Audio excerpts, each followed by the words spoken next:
광주 철거 건물 붕괴 참사와 관련해 경찰이 재개발 사업 시공사인 현대산업개발 본사를 압수수색했습니다. 미국으로 도피한 의혹을 받는 문흥식 전 5.18 구속 부상자회 회장의 측근도 소환했습니다. 공적인 업무 수행을 지원하기 위해 매년 지방자치단체에 배정되는 업무 추진비가 눈먼 돈처럼 쓰이는 실태를 YTN이 취재했습니다. 지인과 술을 마신 뒤 속이거나 가족이 운영하는 식당에서 상습적으로 결제하는 사례까지 있었습니다. 민주당이 오늘 오후 비공개 최고위원회의를 열고 당내 이견이 심각한 종합부동산세 조정 문제를 논의합니다. 국민의힘 이준석 대표는 국민의당 안철수 대표를 만나 합당 방식을 둘러싼 이견을 조율합니다. 국내 백신 1차 접종자가 1,321만 명을 기록한 가운데 정부가 내일 3분기 백신 접종 계획을 발표합니다. 만 18살에서 59살까지 일반인으로 접종 대상이 확대되고 교사와 고3 수험생들이 포함됩니다. 미국 중앙은행인 연방준비제도가 이틀간의 연방공개시장위원회 정례회의를 시작했습니다. 지난달 미국의 물가가 10여 년 만에 가장 큰 폭으로 오른 가운데 조기 금리 인상의 신호가 나올지 세계가 주목하고 있습니다. 북한이 김정은 위원장 주재로 노동당 중앙위원회 전원회의를 열고 국제정세 대응 방향 등을 논의하겠다고 밝혔습니다. 한미 정상회담 후에도 침묵을 지켜왔던 북한이 미국의 대북 정책에 어떤 입장을 내놓을지 주목됩니다. 더 뉴스 60초 뒤에 계속됩니다.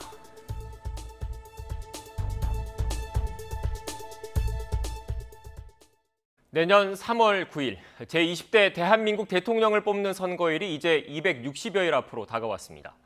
본선 무대에 막이 오를 날이 9달도 채 남지 않은 겁니다. 짧아지는 시간표만큼 정치권의 방정식은 복잡해지고 있습니다. 당장 결전에 나설 당내 후보를 선정하는 문제를 놓고 저마다 동상이몽입니다. 먼저 민주당의 뜨거운 감자는 경선 연기 여부입니다. 민주당 당헌은 대선일 180일 전까지 후보를 선출하도록 규정하고 있습니다. 원칙적으로 오는 9월 10일까지는 확정을 해야 합니다. 다만 상당한 사유가 있을 때는 당무위원회 의결을 거쳐 일정을 조정할 수 있습니다. 당헌을 바꾸지 않더라도 경선 연기 자체가 불가능한 건 아닌 셈입니다. 현재 우위를 빨리 굳히려는 측과 지지율 반등을 위해서 시간을 벌려는 측이 신경전을 벌이는 이유입니다. 국민의힘의 후보 선출 마지노선은 대선일 120일 전입니다. 오는 11월 9일로 민주당보다 2달가량 더 여유가 있습니다. 그런데 변수는 윤석열 전 검찰총장 등 당 밖의 야권 주자입니다. 기호 2번을 달고 본선에서 뛰려면 먼저 입당이 전제돼야 하기 때문입니다. 이준석 국민의힘 대표가 공언한 경선버스 출발 시각은 8월 중순쯤. 사실상 정치 행보에 나선 윤 전 총장에게 주어진 시간은 2달 남짓에 불과합니다. 이 대표와 윤 전 총장의 시간표가 상충하지 않을 것이라고 윤 전 총장 측이 밝힌 상황. 언제 그리고 또 어떤 결론이 나올지도 또 하나의 관전 포인트입니다.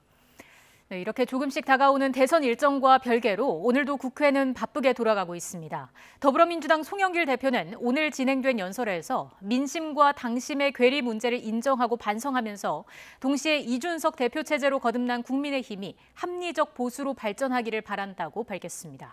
특히 국민의힘의 이준석 열풍과 청년층의 지지를 신경 쓴 듯 대통령에게 청년 문제를 총괄하는 청년 특임 장관을 신설하자고 제안했습니다. 취재기자 연결해서 자세히 알아보겠습니다. 김주영 기자. 네, 국회입니다. 네, 먼저 송영길 대표 오늘 연설에서도 다시 한번 민주당에 대한 반성을 꺼냈죠.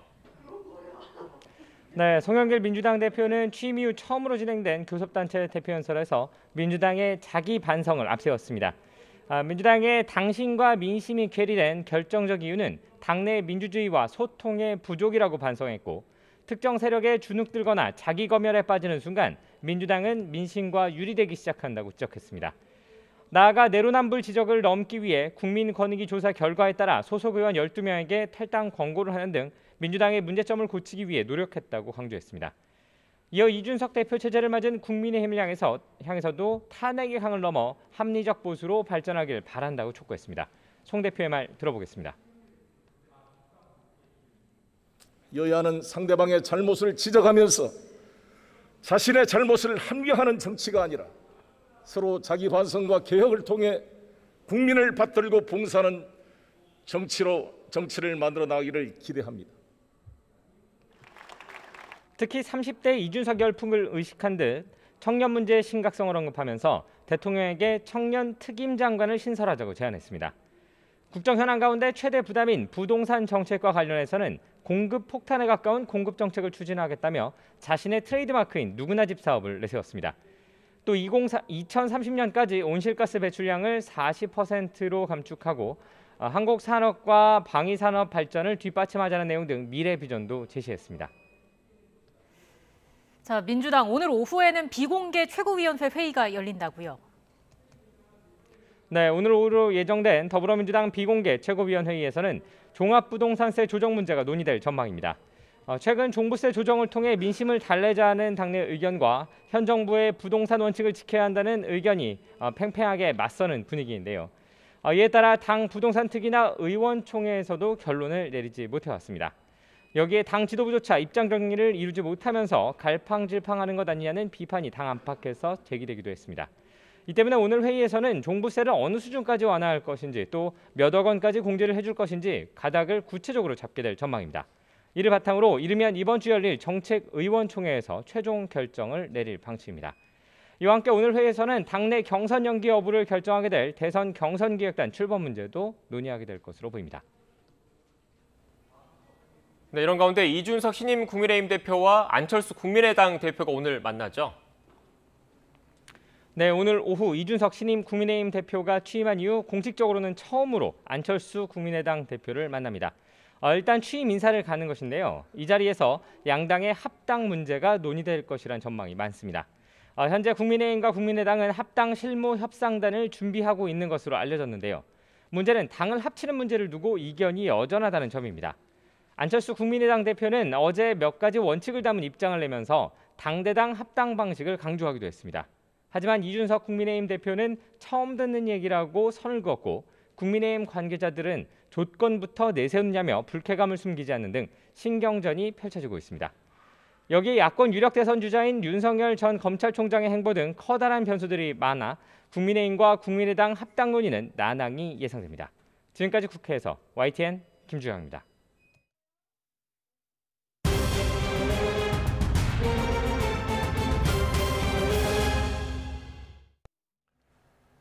이어서 코로나19 관련 소식 전해드리겠습니다. 지금까지 국민 4명 가운데 1명이 코로나19 백신 1차 접종을 받았습니다. 네, 이처럼 접종이 속도를 내는 가운데 예비군과 민방위를 대상으로 한 얀센 백신 접종은 오늘이 마지막입니다. 현장에 나가 있는 취재기자 연결해서 자세한 소식 알아보겠습니다. 김철희 기자. 네, 서울 마포구 이비인후과에 나와 있습니다. 네, 지금도 백신 접종이 계속되고 있죠? 그렇습니다. 오늘은 예비군과 민방위 대원 등에 대한 얀센 백신 접종 마지막 날입니다. 제가 나와 있는 이비인후과에서는 오전 9시부터 지금까지 오늘 하루 모두 38명이 얀센 백신 접종을 받을 예정입니다. 접종을 받은 시민 목소리 직접 들어보시겠습니다. 6월 1일 당일에 신청하게 돼서 바로 접종을 하게 됐습니다. 맞고 나서 보니까 다른 예방접종이랑 좀 비슷한 것 같고 조금 뻐근한 감은 있는데 크게 문제는 없는 것 같습니다. 아직까지는. 30살 미만 경찰과 소방관 등 사회 필수 인력에 대한 화이자 백신 접종도 어제부터 계속되고 있습니다. 간호사 등 보건의료인이나 어린이집, 유치원, 초등학교 저학년 교사 등 돌봄 인력도 접종 대상에 포함됐는데 한 달 동안 전국 예방접종센터에서 20만 명이 백신을 맞을 예정입니다. 모더나 백신 접종도 이번 주 안으로 시작됩니다. 정부는 우선 30살 미만 상급 종합병원 의료진과 의대생, 간호대생 등 예비의료인을 대상으로 접종을 시작한 뒤 점차 대상을 확대할 계획입니다. 백신 접종자 수는 정부의 상반기 목표치를 넘어선 거죠? 그렇습니다. 어제 오후 2시쯤 코로나 백신 1차 접종자 수는 1,300만 명을 넘어섰습니다. 지난 2월 26일 첫 접종이 시작된 지 109일 만에 전 국민의 25%가 접종을 마친 건데요. 정부가 목표로 했던 상반기 1,300만 명 달성을 2주 가까이 앞당긴 만큼 지금 추세라면 상반기 최대 1,400만 명까지 1차 접종이 가능할 것으로 보입니다. 여기에 3분기부터는 화이자, 모더나 등 다양한 백신이 더 많이 공급되는데요.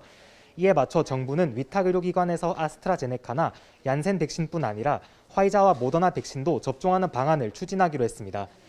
또 오는 9월까지 최소 3,600만 명에 대한 1차 접종을 마무리하고 11월까지는 전 국민 70% 이상 2차 접종까지 완료해 집단 면역을 형성하겠다는 게 계획입니다. 백신 접종이 속도를 내면서 고령층 확진자 발생률이 눈에 띄게 줄고 있는데요.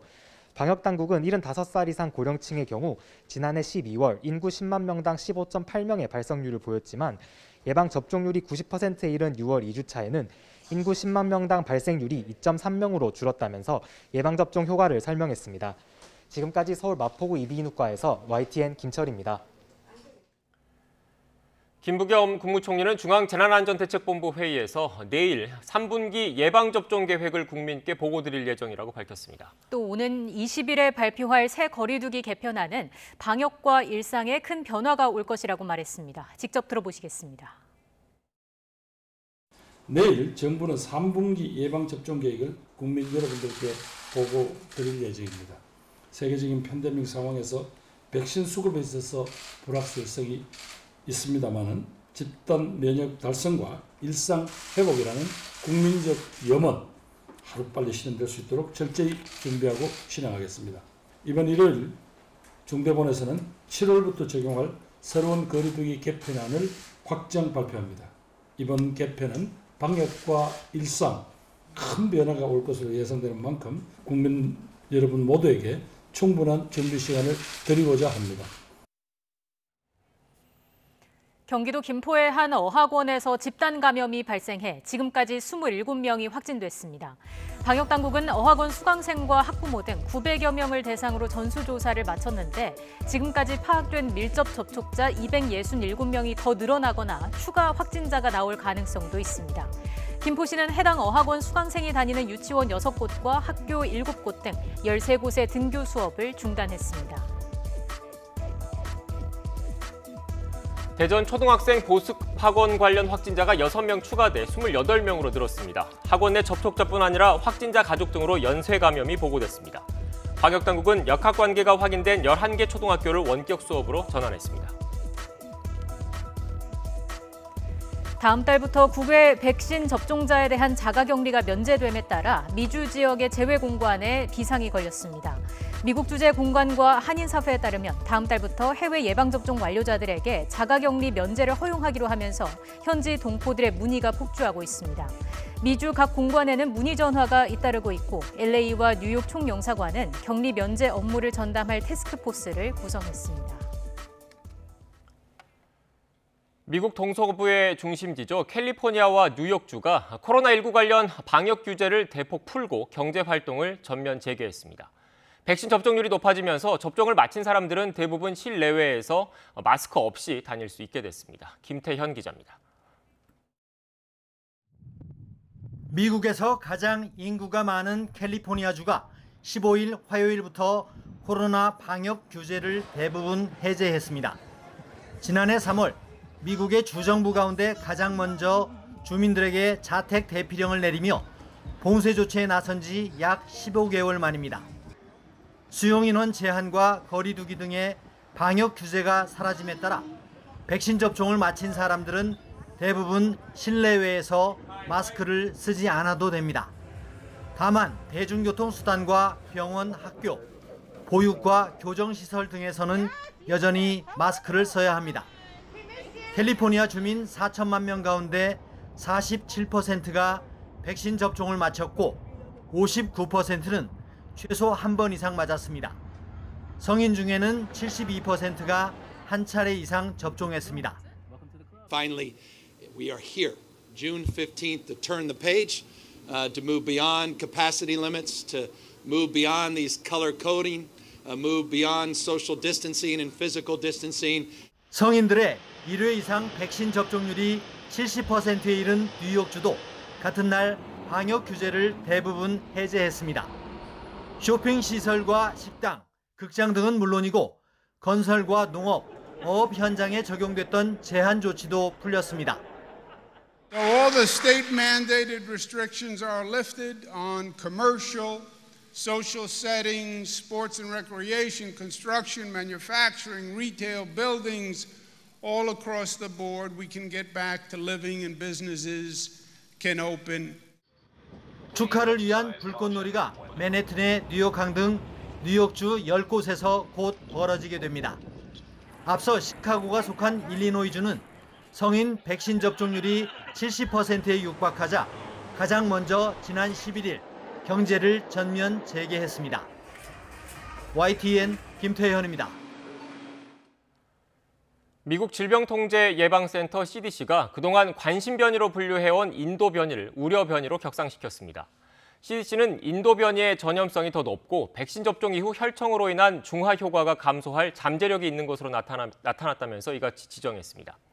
미국에선 지난 13일 기준으로 신규 코로나19 환자의 10.3%가 인도 변이 감염자로 집계됐는데 그 비율이 최근 빠른 속도로 높아지는 추세입니다. 한국이 중국산 백신 접종자에 대해 세계에서 처음으로 격리 면제 조치를 시행하기로 했고 이것은 중국산 백신에 대한 신뢰를 보여주는 것이라고 중국 매체가 보도했습니다. 중국 관변 매체인 글로벌타임스 신문은 한국의 백신 접종자 격리 면제 정책에 중국산 시노팜과 시노백사가 만든 백신도 포함돼 있다면서 이같이 전했습니다.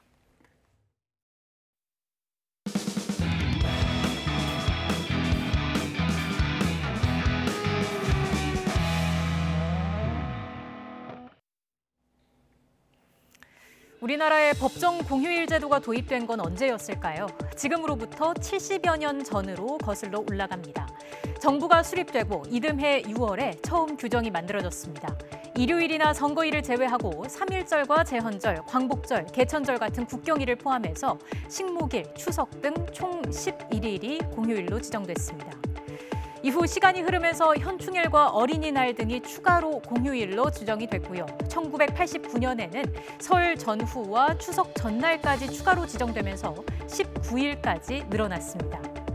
그 뒤에 다시 국군의 날과 식목일 등을 제외하는 등 공휴일 폐지와 지정이 반복됐는데요. 현재는 2012년에 정해진 내용 그대로 총 15일을 공휴일로 지정하고 있습니다. 자, 그렇다고 1년 중 15일을 고스란히 보장받는 건 아니었죠. 지정된 공휴일이 토요일이나 일요일과 겹치면 쉬는 날이 줄어들 수밖에 없었는데요. 그래서 2013년에 처음으로 대체 휴일제가 도입됐습니다. 설과 추석 그리고 어린이날의 경우에는 주말과 겹치면 휴일이 끝나는 첫 평일에 대신 쉴 수 있도록 했습니다. 다른 공휴일들은 그때그때 국무회의를 열어서 임의로 대체 휴일을 지정해왔습니다. 지금 옆에 보시는 이 영상은 지난해 7월의 국무회의 때 모습입니다. 코로나 상황 등을 고려해서 토요일이었던 광복절을 대신해 8월 17일을 임시 공휴일로 지정했습니다. 이렇게 쉬는 날이 들쭉날쭉하다 보니 연말 연시만 되면 사람들은 너도 나도 달력을 들춰보게 됐습니다. 이제 올해도 20일 정도 남았는데요. 내년 달력 보면 빨간 날부터 찾게 되죠. 2016년도 공휴일은요, 모두 66일이라고 합니다. 그런데 올해 하반기의 경우 유독 주말과 겹치는 공휴일이 많습니다. 4일이나 겹치면서 연초부터 많은 직장인들이 한숨을 내쉬었다는 우스갯소리까지 나왔습니다. 이 한숨 소리가 국회까지 들렸던 걸까요? 국회가 8년 만에 대체 휴일제를 손보기로 의견을 모았습니다. 하지만 한편에서는 걱정하는 목소리도 나오고 있습니다. 그럼 이어서 대체 휴일제 개정을 추진하는 서영교 국회 행안위원장 연결해서 자세한 이야기 나눠보겠습니다.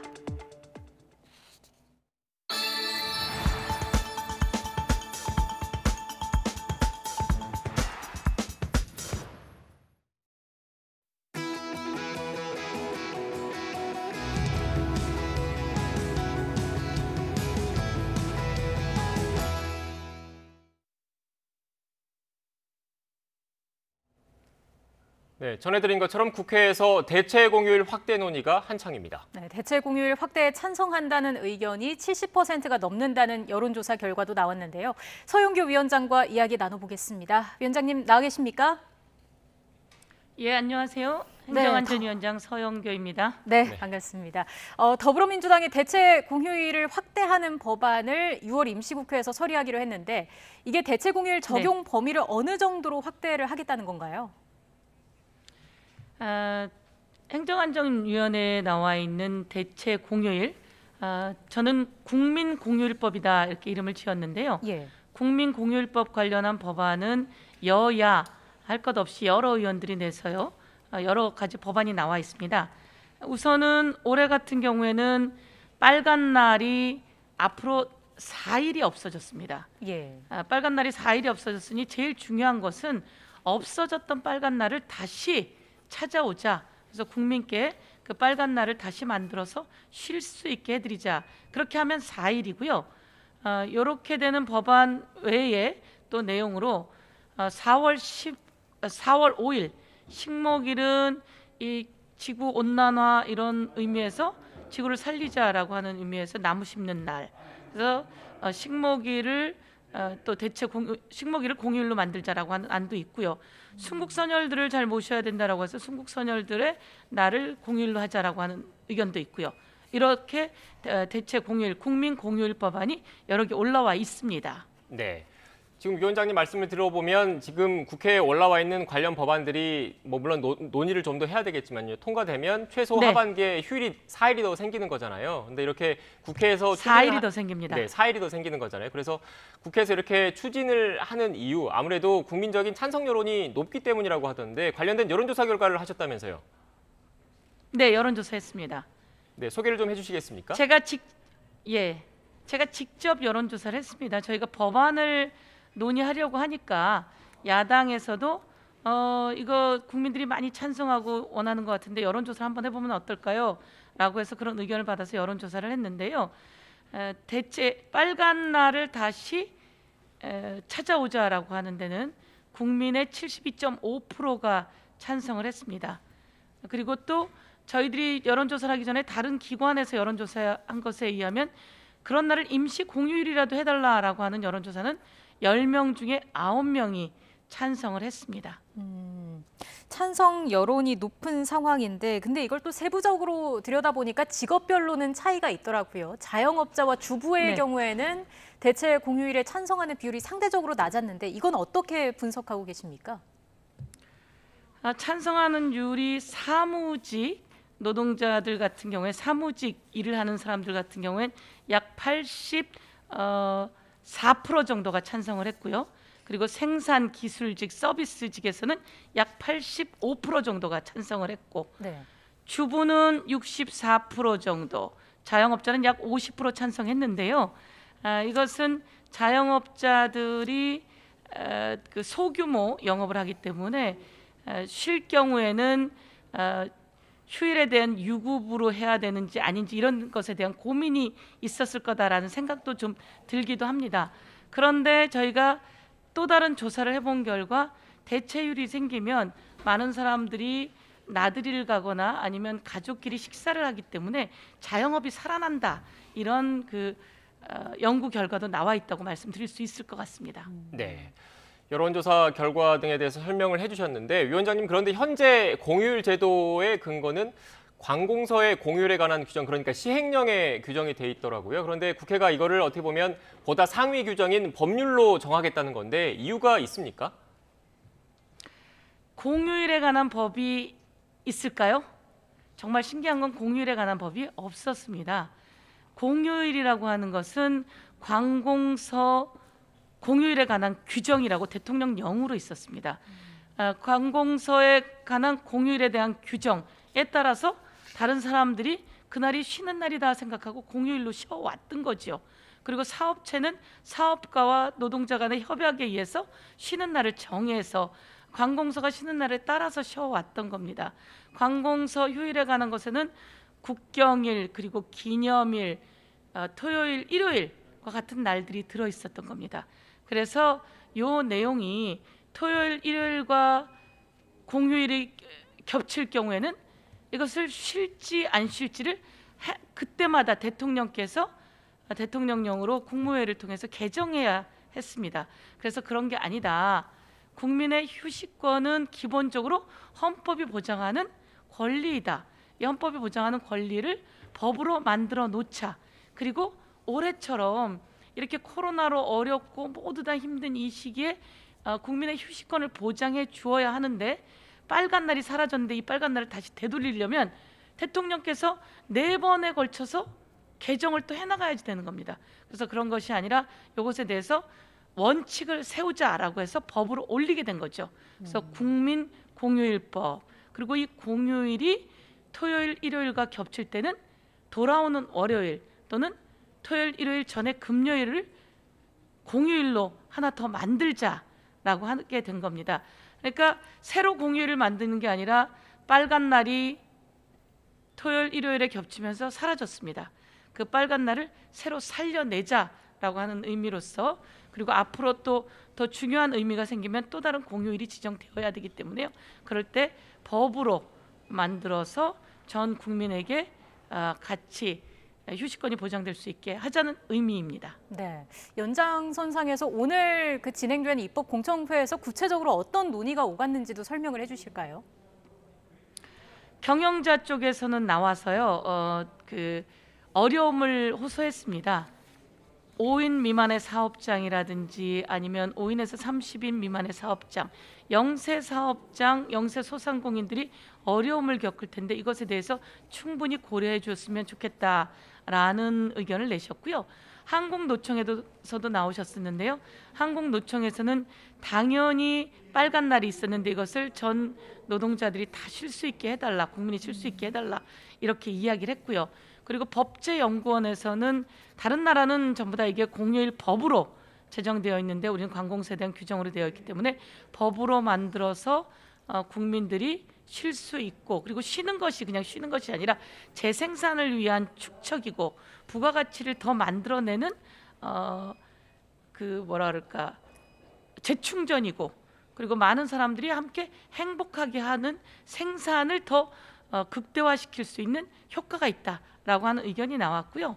실제로 대체 공휴일이 하루 늘어나는 때 경제 효과가 4조 2천억에 달하고, 그리고 하루 늘어날 때 고용 유발 효과가 3만 6천여 명에 달하니 이 대체 휴일은 오히려 경제적으로 더 성장해 나가는 과정이다라고 하는 의견들이 많이 나왔습니다. 네. 지금 말씀하신 걸 좀 들어보면 오늘 입법 공청회에서 경영계에서는 여러 근로시간 단축 같은 우려를 표명을 했지만 민주당 입장에서는 그 대체 휴일을 통해서 내수 진작 효과가 더 크다, 그래서 좀 추진을 하겠다라는 입장이신 것 같아요. 그렇다면 일반 시청자분들이 궁금한 게 그 토요일이나 일요일 날 공휴일이 끼어서 대체 휴일을 한다면 월요일 날 하루 더 쉴 것인지 아니면 그에 앞서서 금요일 날 쉴 것인지도 사실 궁금한 부분이거든요. 여기에 대해서는 좀 정리가 됐습니까? 네. 월요일 날 쉬시는 게 좋으시겠어요? 아니면 금요일 날 쉬시는 게 좋으시겠어요? 제가 그것도 여론조사를 그래서 해봤습니다. 저는 원래 토요일, 일요일이 겹치면 월요일 날을 대체 휴일로 저희가 해왔잖아요. 네. 약간 발상을 바꿔서 금요일부터 대체 휴일로 하게 된다면 오히려 그 일하는데 연속선에 크게 무리가 없지 않겠는가, 이런 생각을 했습니다. 그래서 여론조사를 해봤는데 월요일 날 쉬지 않은 사람들이 약 50%이고요. 그 다음에 금요일 날 쉬지 않은 사람들이 약 40%에 가까웠습니다. 월요일이 많았고 주변에도 많이 물어보면 월요일이 더 많기도 합니다. 그래서 네. 월요일로 의견이 모아지지 않을까, 이런 생각이 들고요. 이건 더불어민주당만 원하는 것은 아니고요. 야당에서도 국민의힘에서도 법안을 여러분들이 내셨습니다.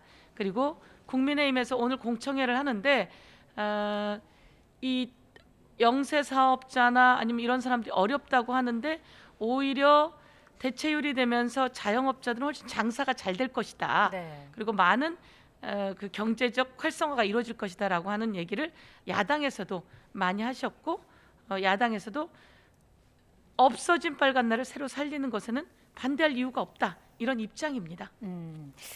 이런 가운데 또 아예 요일을 지정해서 하는 요일 지정 공휴일제를 얘기하는 목소리도 있습니다. 지금 보면 뭐 미국이나 일본 같은 경우에 이런 제도를 좀 도입을 하고 있는데 이렇게 되면 휴일을 좀 더 안정적으로 보낼 수 있지 않겠느냐라는 목소리입니다. 여기에 대해서는 어떻게 보십니까?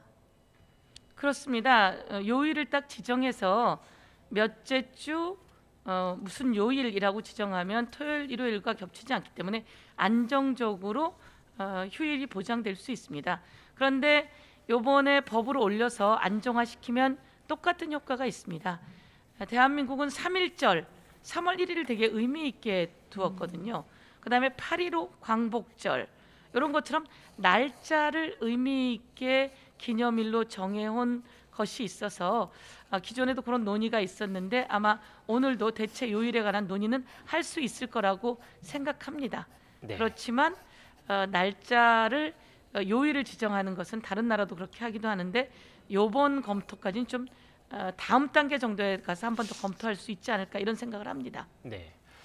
그 위원장님께서 앞서 이 대체 공휴일과 관련해서 여론조사 결과를 설명해 주실 때 그 연장선에서 질문을 좀 드리면 이렇게 공휴일 확대가 됐을 때 뭐 공무원이라든지 대기업 직원이라든지 공공기관 직원처럼 휴일을 확실하게 보장받을 수 있는 사람과 달리 또 휴일은 늘었는데 제대로 쉬지 못하는 분들도 계실 수 있다. 그래서 이른바 휴일 양극화를 초래하는 것 아니냐 이런 우려가 나와서 이렇게 법제화하는 과정에서 좀 세심한 대책이 필요한 것 아니냐 이런 지적도 있더라고요. 어떻게 보십니까? 당연히 맞는 말씀이십니다. 5인 이하의 사업장, 근로자가 5인 이하인 사업장, 그리고 또 5인에서 30인 사이의 사업장 같은 경우에는 근로기준법상 대체 공휴일이 나와도 그 일정 보장을 못 받는 부분이 없지 않아 있습니다. 그런데 실제로 대체 공휴일이 돼서 많은 사람들이 밖으로 나오고 여행을 하거나 아니면 가족끼리 휴식을 즐기기 위해서 식당을 찾거나 이럴 땐 누군가 또 일을 하면서 그 시간에 많은 그 경제적인 뭐랄까 그 명절 같은 것을 누릴 수 있는 사람이 있습니다. 경제적인 그 수요가 많이 창출되고 그런 상황 속에서 일을 해야 되는, 예를 들면 음식점 주인도 그렇고 전통시장 상인분들도 그렇고 그런 날이 오히려 일을 많이 하고 돈을 벌 수 있는 시기가 되는 거죠. 그래서 그런 것은 유연하게 해야지 되고, 그러면서도 쉬지 못하는 분들이 당장 모든 걸 다 해낼 수는 없지만 서서히 그분들도 쉴 수 있고 쉴 수 있는 시간을 드리고, 그리고 그 시간에는 일정 정도 쉬는 대신 일을 하는 경우에는 일정 정도 인센티브가 주어지고 이런 식으로 준비해 나가야지 되는 거고, 그것이 지금 사실은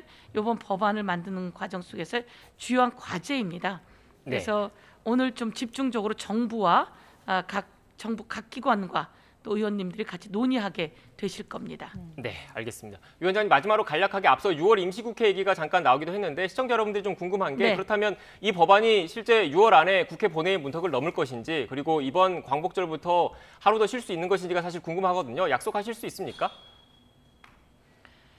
8월 15일부터 적용했으면 좋겠다라고 하는 것이 뭐 많은 국민들의 생각이십니다. 네.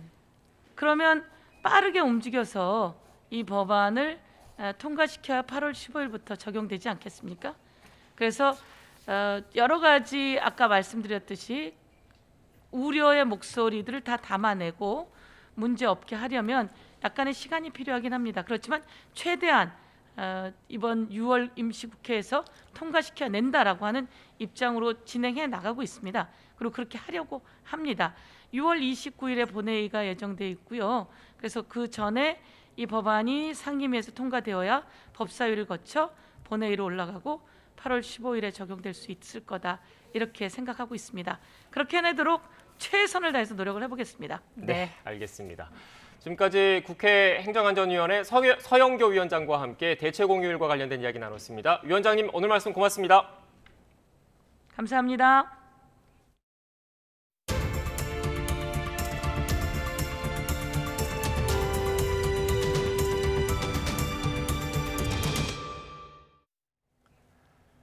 미국 중앙은행인 연방준비제도가 이틀간의 연방공개시장위원회 정례회의를 시작했습니다. 미국의 지난달 소비자, 생산자 물가지수가 10여 년 만에 가장 큰 폭으로 급등하는 등 압박이 커지는 상황이어서 금리 인상 신호가 빨라질지 관심입니다. 워싱턴 강태욱 특파원의 보도입니다. 연준의 이번 회의는 돈줄을 죄는 효과가 있는 자산 매입 축소를 언제부터 논의할지가 관심입니다. 블룸버그가 월가 이코노미스트 51명을 대상으로 진행한 조사에서는 33%가 9월과 12월에 공식 발표할 것으로 내다봤습니다. 하지만 연준은 최근의 물가 상승이 일시적인 것으로 자산 매입 축소를 서두를 요인이 아니라는 입장입니다.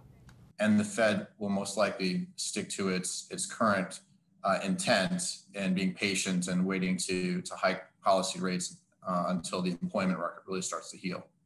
이런 가운데 미국 노동부는 지난 10일 지난달 소비자 물가지수가 5% 올랐다고 밝혔습니다.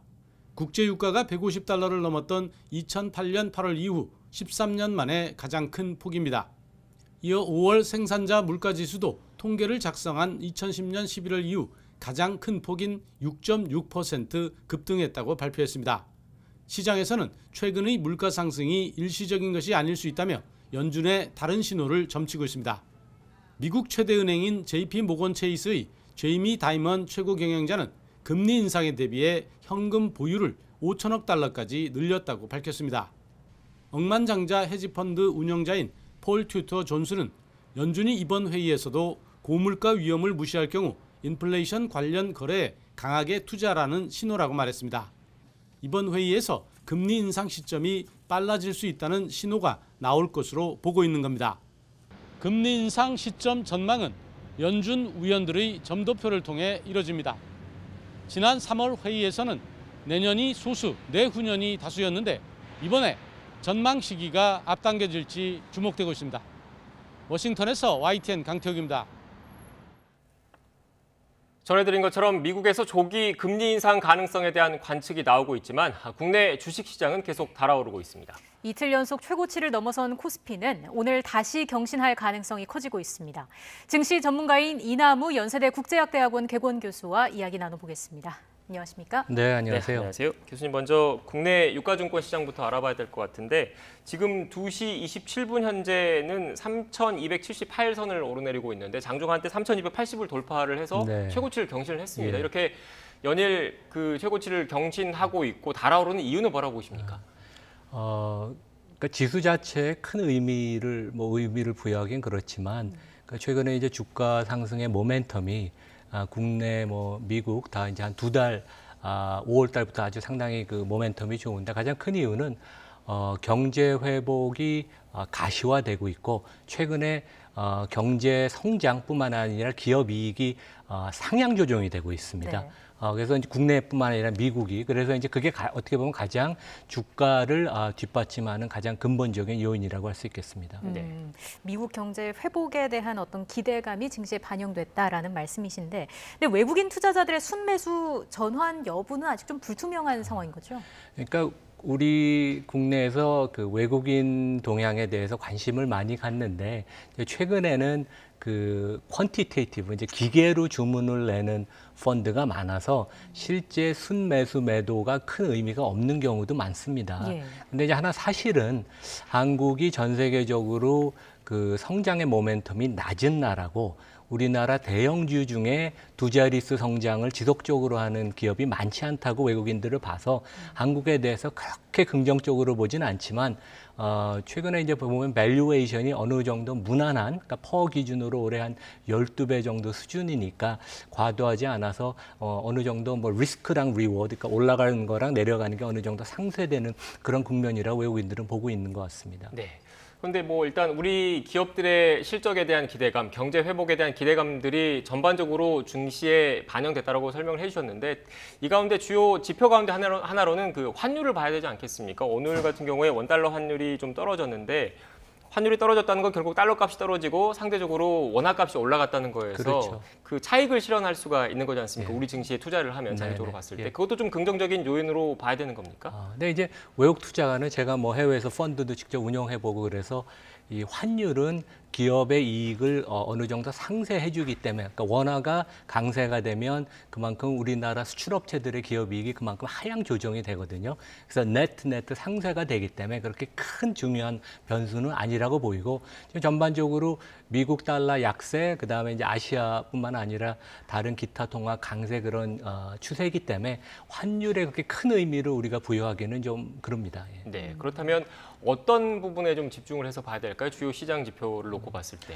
그러니까 인플레에 대한 우려는 좀 너무 기우였다. 그러니까 인플레가 어떻게 보면 good inflation, bad inflation이 있거든요. 그래서 이제 bad inflation은 4, 5% 정도 급등하는 건데 이제 그런 국면을 일시적으로 지나고 한 2, 3% 인플레가 올라가는 good inflation에 대한 어느 정도 공감되는 형상이 돼 있어서 지금은 기업 이익에 대한 점검, 특히 이제 1분기는 이익이 워낙 좋았죠. 그래서 하반기랑 그다음에 이제 6월이 됐기 때문에 2022년 내년 이익에 대해서 지금 이제 시장이 조금씩 이제 반영을 하기 시작했습니다. 그런 부분이 가장 중요하죠. 네, 지금 인플레이션 말씀을 하셨다는 게 결국 물가 상승에 대한 그 추이를 좀 봐야 된다는 건데 결국 앞으로 금융시장, 증권시장을 놓고 봤을 때 금리가 중요할 수밖에 없다 이런 말씀이십니까? 뭐 어차피 기업의 주가를 결정하는 요인은 크게 보면 이익의 성장성과 금리니까 이익에 대해서는 최근에 1분기가 워낙 좋아서 투자가들이 어느 정도 확신을 하는 것 같습니다. 네. 올해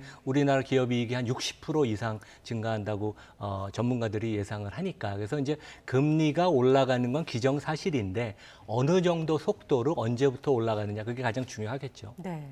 자, 이런 가운데 미국 연방공개시장위원회가 이틀 동안 미국 통화 정책을 결정하는데 주요 관전 포인트를 꼽아주신다면 뭐라고 볼 수 있을까요?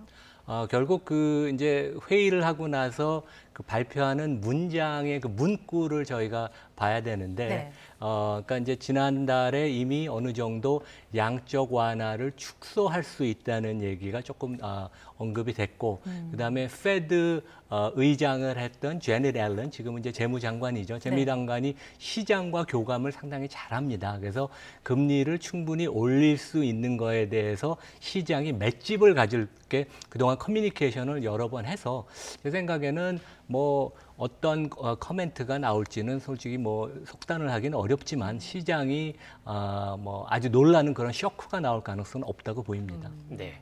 지금 앞서 교수님께서 양적 완화 축소 이렇게 말씀하셨는데 금융 용어다 보니까 좀 어려워서 그게 결국 이런 의미라고 해석하면 되는 겁니까? 연방준비제도라는 미국의 중앙은행이 결국 자기 자산, 뭐 회사채라든지 미국 국채라든지 이런 거를 돈을 주고 사오는 거잖아요. 그 은행에서. 그러면 돈을 주고 사온다는 건 결국 시장에 그만큼 돈을 많이 푼다는 건데 이렇게 그 자산 매입 규모를 줄인다는 거. 그러니까 돈을 시장에 더 많이 푸는 규모를 줄인다. 이게 양적 완화 축소다. 돈줄을 조인다. 이렇게 이해를 하면 되겠습니까? 네, 그러니까 작년에 워낙 그 코로나 사태로 그 사상 초유의 위기였기 때문에 시장의 심리를 안정시키고 유동성을 공급하기 위해서 월 1,200달러의 미국 그 정부 채권과 모기지 채권을 사기 시작했죠. 그만큼 시장에는 돈이 많이 풀린 네, 거고요. 그만큼 유동성이 공급됐고 시장의 그 심리는 확실히 안정이 됐죠. 근데 여기서부터 이제 그 공급하는 규모를 얼만큼 줄여 나가느냐, 그거가 가장 관건이라고 하겠습니다.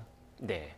그러면 일단 지금 그 교수님께서는 아직 속단할 정도, 시장에 충격을 정도까지의 발언이 나오진 않을 것 같다라고 얘기를 하시긴 하셨는데 또 일각에서는 금리 인상이 좀 더 시점이 빨라진 것 아니야 이런 그 관측도 꾸준히 나오고 있거든요.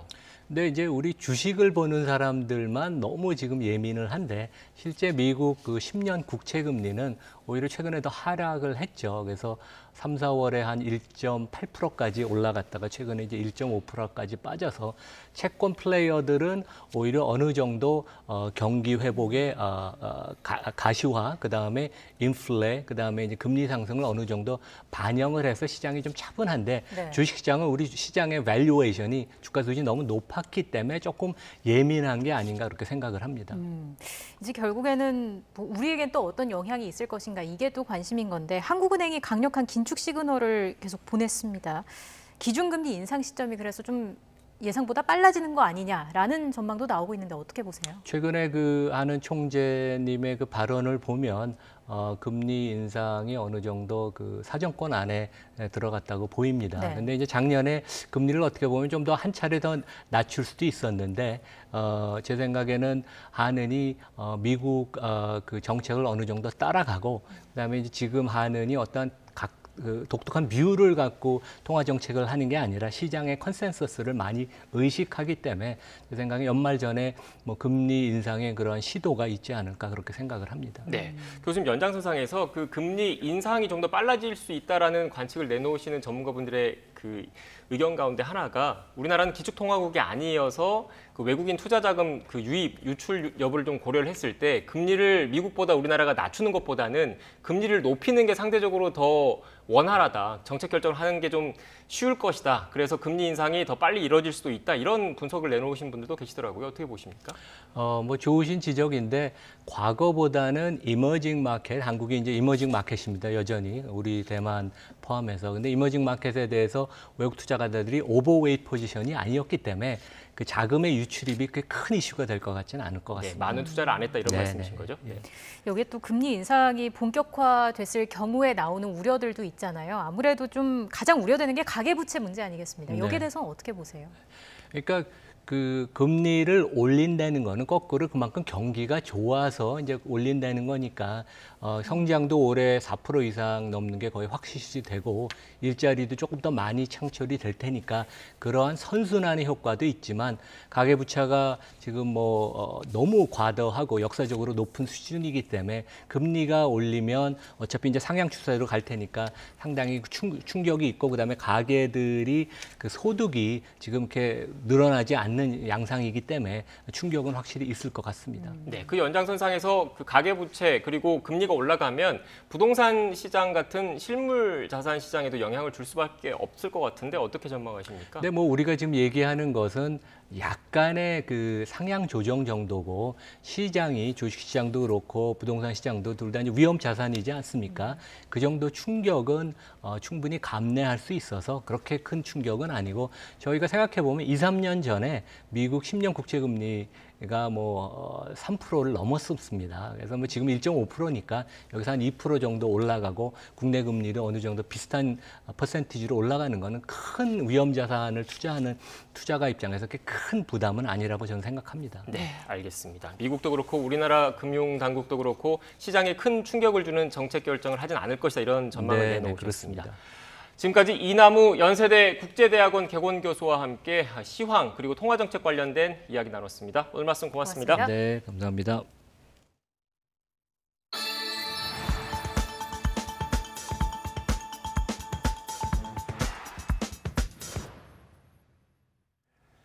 오늘 서쪽 지역은 맑고 더운 날씨가 이어지고 있지만 동쪽 지역은 산발적인 비가 내리면서 선선합니다. 내일은 전국적으로 흐린 가운데 더위가 주춤할 전망입니다. 기상캐스터 연결해서 날씨 알아보겠습니다. 홍나실 캐스터. 네, 난지천 공원에 나와 있습니다. 네, 오늘 서울 등 서쪽 지역은 하늘이 무척 맑다고요? 네, 그렇습니다. 오늘 서울 등 서쪽 지역에 계신 분들은 꼭 한번 하늘을 올려다 보시기 바랍니다. 파란 하늘에 새하얀 구름이 떠 있는 모습이 마치 한 폭의 그림 같은데요. 다만 강한 볕이 내리쬐면서 기온이 크게 올라 다소 덥습니다. 현재 경기도 연천군 연천읍의 기온이 31.4도까지 올랐고 서울 강북구도 30.6도 등 서울 등 서쪽 지역을 중심으로 30도 안팎의 더위가 이어지고 있습니다. 반면 동풍의 영향을 받는 동쪽 지역은 산발적인 비가 내리고 있고요. 또 선선한 날씨가 이어지고 있습니다. 동해안 지역은 저녁까지 5에서 10mm의 비가 내릴 전망입니다. 맑은 날도 잠시 내일은 다시 하늘빛이 흐려집니다. 낮 동안 구름이 볕을 가려주면서 더위도 주춤하겠는데요. 내일 서울과 대전 25도, 대구 24도로 대부분 25도 안팎을 보이며 선선하겠습니다. 금요일인 모레 전국에 또 한 차례 비가 내리겠고요. 주말에는 대체로 맑은 가운데 초여름 날씨를 되찾을 전망입니다. 오늘 맑은 하늘이 드러난 서쪽 지역은 자외선도 무척 강하게 나타나고 있습니다. 햇볕에 그대로 노출 시 단시간에 피부 질환이 생길 수 있는 정도니까요. 외출하실 때에는 자외선 차단제를 꼼꼼하게 발라주시기 바랍니다. 지금까지 난지천 공원에서 YTN 홍나실입니다.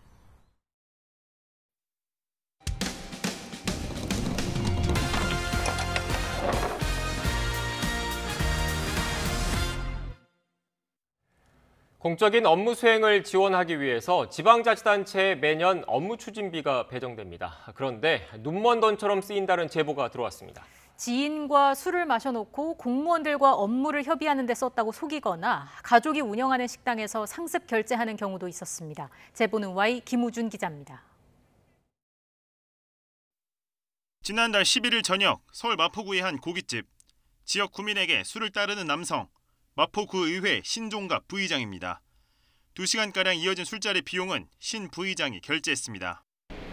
제 뒤로 보이는 곳이 당시 식사를 한 고깃집입니다. 신 의원은 밥값과 술값 비용으로 7만 원어치를 결제를 했는데 확인 결과 사비가 아닌 공식 업무 추진비를 사용한 것으로 드러났습니다. 취재진이 신 부의장이 작성한 업무 추진비 내역을 확보해 살펴봤습니다.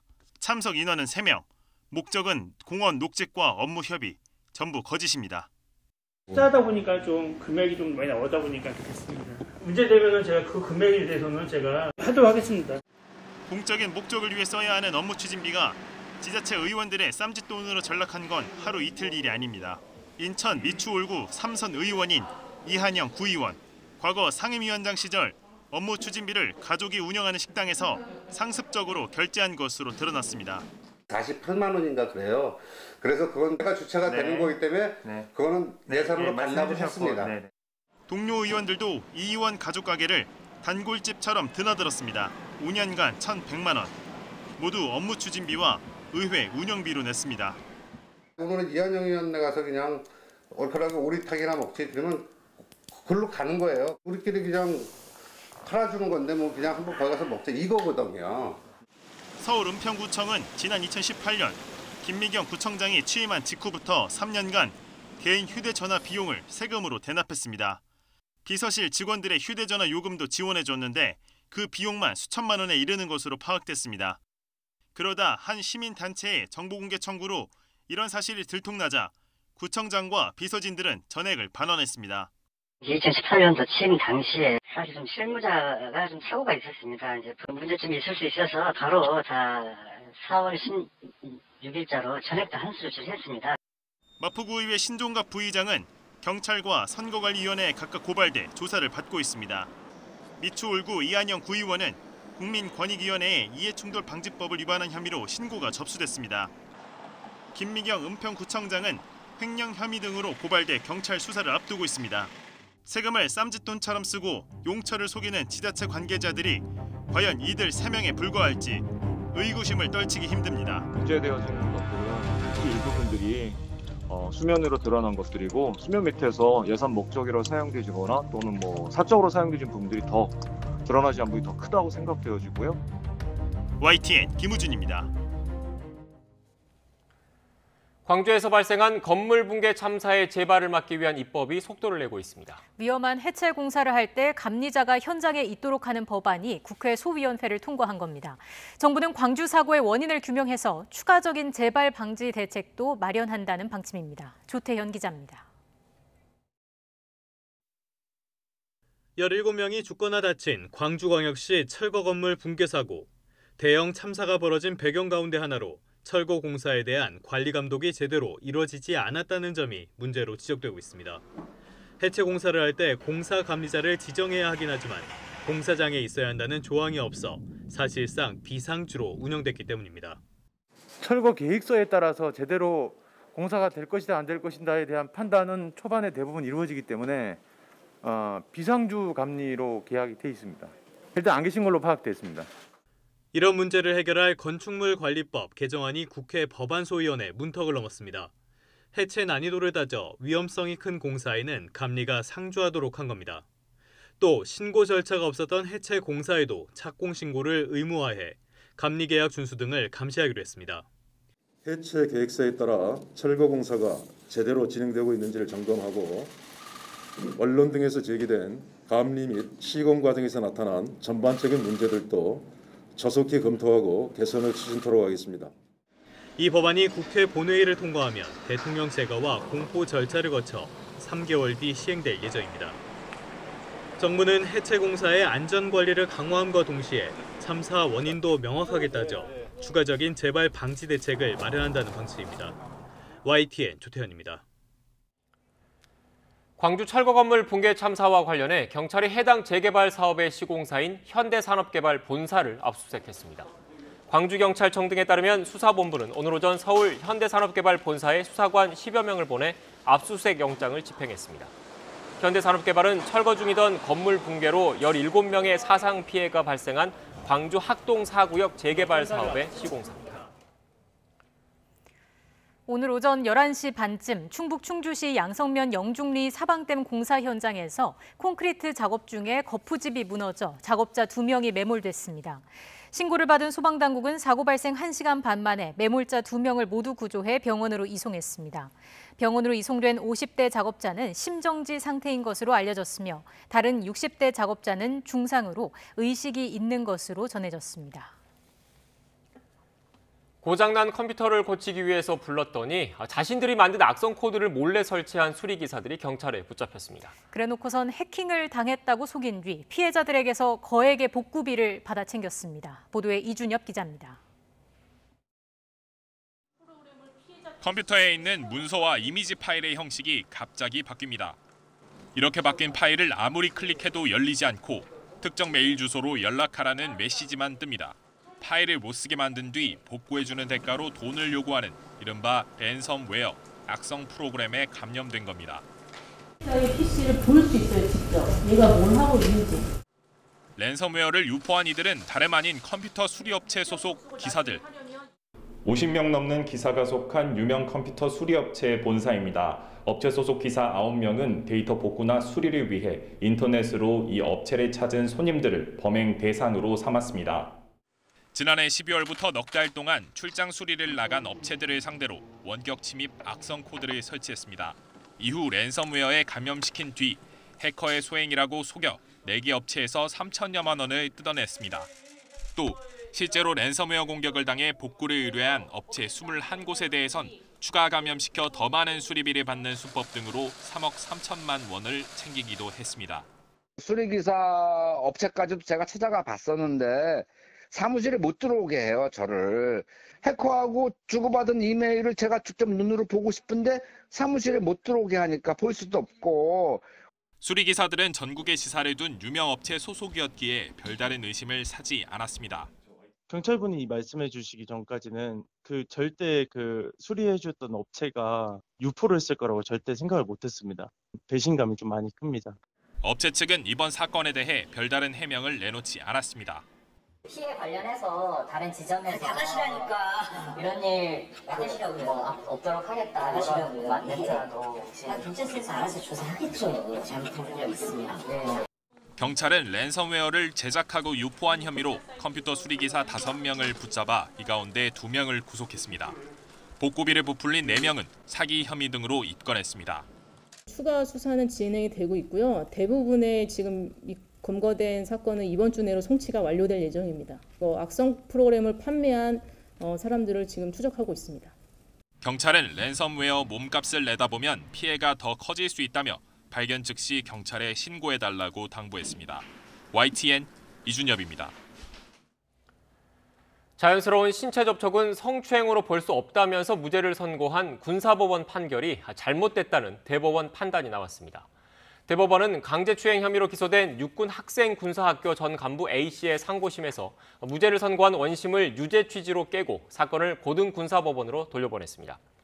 앞서 A씨는 부하인 여자 부사관 B씨에게 추억을 쌓기 위해 업어가야겠다며 B씨의 양손을 잡아 끌어서 자신의 어깨 위에 올리고 산림욕장에서 물속으로 들어오라며 B씨를 안아 들어올리는 등 강제추행한 혐의로 재판에 넘겨졌습니다. 육군 모 부대 대대장이 소속 부대 병사를 상대로 먼지털이식 징계를 추진하고 병사의 아버지를 불러 외부에 제보하지 말라는 협박까지 했다는 주장이 나왔습니다. 군인권센터는 육군 21사단 예하 한 여단의 대대장이 지난 4월 A 병사가 따로 경례를 하지 않았다는 이유로 A 병사 소속 부대 간부들에게 A 병사가 과거에 잘못한 것까지 모두 적어오라고 지시했다고 밝혔습니다. 또 A 병사의 아버지를 부대로 호출해 A 병사를 형사처벌하겠다며 윽박지르고 선처를 구하는 아버지에게는 외부에 제보하지 않겠다는 각서를 쓰라고 강요한 것으로 알려졌습니다. 북한 김정은 국무위원장이 노동당 중앙위원회 전원회의를 개최하고 경제와 식량, 코로나 대응 문제 등을 논의했습니다. 계속되는 회의에서 국제정세 대응 방향을 논의하겠다고 밝혔는데 미국의 새 대북 정책에 대해 어떤 답을 내놓을지 주목됩니다. 한현희 기자입니다. 북한이 노동당의 주요 노선과 정책 방향을 채택하는 최상위급 의사결정 기구인 당 중앙이 전원회의를 열었습니다. 올해 들어 3번째입니다. 김정은 국무위원장은 토의 안건으로 주요 국가정책의 상반기 집행 점검과 올해 농사 문제, 코로나 방역 장기화 대비 국제정세 대응 방향 등 6가지를 꼽았습니다. 첫째 날 회의에서는 주요 경제 현안에 대한 해결책에 초점을 뒀는데 8차 당대회 이후 상반기 집행 실태에 대해서는 대체로 긍정적으로 총평했고 식량 문제에서는 지난해 자연재해로 생산 계획이 미달됐다고 자인하며 곧 있을 장마철에 대비한 대책 마련을 주문했습니다. 또 코로나 상황이 장기화하고 있는 만큼 비상 방역 환경에 걸맞은 치밀한 조직이 필요하다고 강조했습니다. 가장 관심을 끄는 부분은 논의를 예고한 국제 정세에 대한 분석과 대응 방향입니다. 미국의 대북 정책 검토 종료와 한미 정상회담 이후에도 침묵을 지켜왔던 북한이 대미 정책 등에 대한 입장을 밝힐 전망입니다. 최근 중앙군사위원회를 열고 전략적 과업과 혁명 무력의 강화 발전을 위한 방도를 논의했던 만큼 대미 압박 카드를 내놓을지 아니면 내치에 집중하는 차원에서 기존의 원칙적인 입장만 반복할지 주목됩니다. 한반도 상황의 안정적 관리란 차원에서 수면 위에서는 기싸움의 행태를 보여주면서 수면 하에서는 아마 접촉과 대화를 하는 그러한 전략적 메시지를 보내지 않을까 저는 그렇게. 이와 함께 총비서 대리인으로 주목받은 제1비서가 이번 전원회의에서 임명될지도 관심입니다. YTN 한현입니다.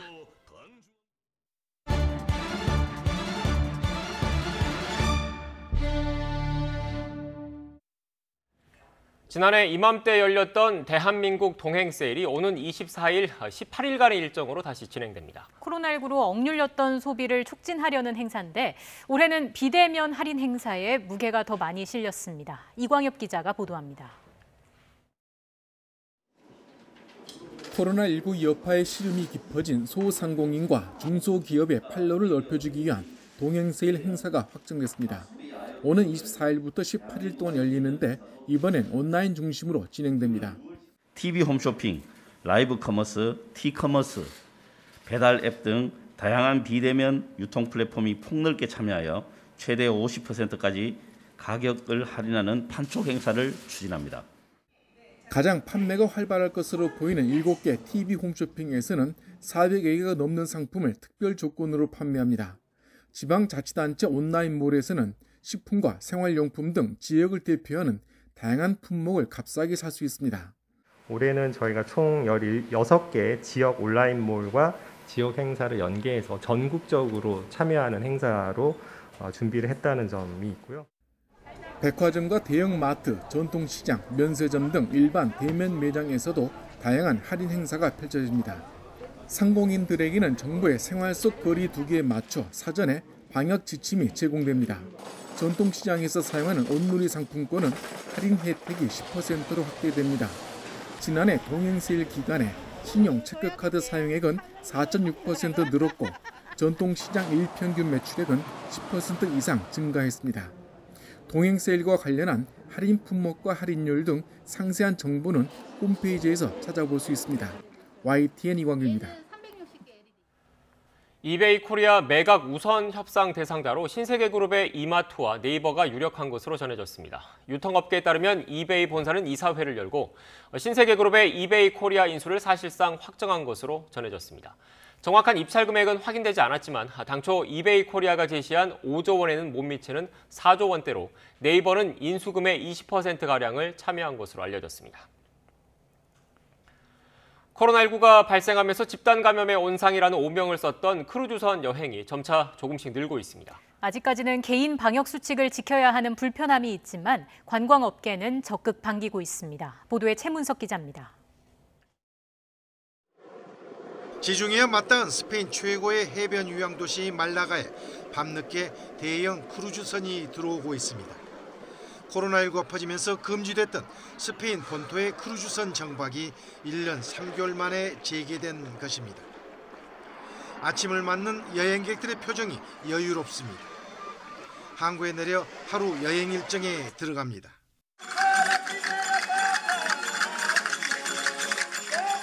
버스를 탈 때 마스크 착용과 손 소독제 세정은 필수입니다. 그래도 도심 여행에 나선 여행객들의 표정에선 즐거움이 묻어납니다. 세계적인 화가 피카소 동상과 함께 사진도 찍으면서 스페인 여행의 추억도 만들어 갑니다. 관광업계로서는 방역이 최우선입니다. We have to be very, very careful because of the COVID, as everybody knows. But I think everything is going to go on very easy because we have a very good organization, and everybody is working very hard to do so. 스페인의 경우 코로나19 유행 전에는 세계에서 두 번째로 관광객이 많았지만 지난해에는 외국인 관광 수입이 80%나 급감했습니다. 그러다 보니 대형 크루즈선 입항이 반갑기만 합니다. Todavía no estamos a nivel de 2019, pero indudablemente es un impulso económico. Esto va a ayudar mucho a la reactivación de la ciudad porque pensemos que estos miles de pasajeros que vienen son una inyección económica importante. 크루즈 여행 최대 시장인 미국에서도 1년 넘게 중단됐던 크루즈 여행이 오는 8월부터 재개될 전망입니다. 다만 승객들은 백신 접종자로 제한되고 임의로 해변을 돌아다니는 행위가 금지되는 등 크루즈 여행 지침을 준수해야 합니다. YTN 최문석입니다. 오늘 보기만 해도 기분 좋은 파란 하늘 드러나 있습니다. 맑은 하늘에 볕이 강하게 내리쬐면서 기온도 크게 올랐습니다. 현재 서울 기온 28.6도로 후텁지근한데요. 오늘과 달리 내일은 흐린 하늘 이어지겠고 구름이 볕을 가려주면서 더위가 주춤하겠습니다. 내일 서울과 청주의 한낮 기온 25도로 오늘보다 3에서 4도가량 낮겠습니다. 내일 전국 흐리겠습니다. 대기질은 깨끗하겠지만 자외선 지수가 높은 수준 보이는 곳이 많겠습니다. 외출 시에는 자외선 차단 잘 해주셔야겠습니다. 내일 아침 기온 20도 안팎 보이겠습니다. 서울 19도, 대전 18도로 예상되고요. 낮 동안 더위가 주춤하겠습니다. 서울 25도, 대전 25도, 부산 23도로 예상됩니다. 지금까지 날씨 정보였습니다. 더 뉴스 마치겠습니다. 저희는 내일 다시 뵙겠습니다. 고맙습니다.